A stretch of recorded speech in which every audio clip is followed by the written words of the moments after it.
ليلا من المسجد الحرام إلى المسجد الأقصى. أتدرون لماذا تذبحون والعالم يتفرج الآن؟ لأني أحمل الإيمان والجرح الفلسطيني، لأن غمائم الأفيون لم تخمد براكيني، لأني لم يكن إلا جهادا داميا ديني، أشرد في منافي الأرض أجلد في الزنازين، لأني ما خفضت الرأس في ريح الخيانات،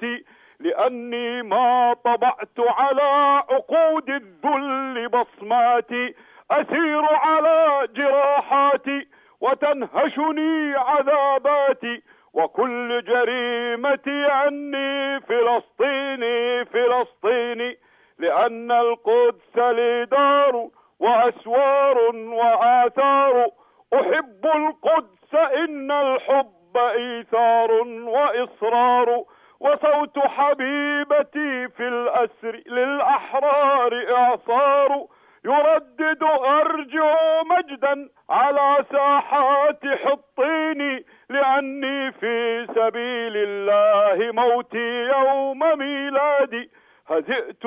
بجر أصفادي، هزئت بجمر أصفادي، سخرت بصوت جلادي، ولما اخترت لم أختر سوى التحرير ميعادي، هنالك حيث يغدو الموت حلوا في فلسطين، وبسم الله والدين سأهتف في الميادين، فلا الأهوال تثنيني ولا الأيام تنسيني، هوى أرضي التي تزدان بالزيتون والتين، فأول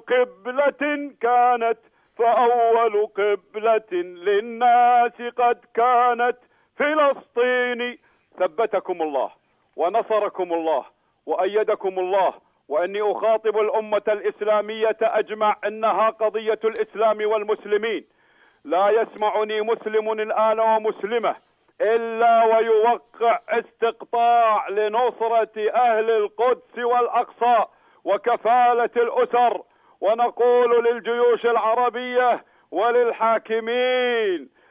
وفت وفاء بنذرها لربها، وفت وفاء لربها بدمائها عهد من الأبرار والأخيار. آيات الأخرس جلجلت بدمائها عرت جميع الخرس والفجار، والعندليب تطايرت بدمائها فتتوجت كل النساء بغار، قد ألهمت إلهام كل نسائنا ينذرن ما في البطن للجبار، وشفت شفاء من وراء حديدها خوف النساء من العدو الضار، وهنادي الشماء كم أرأى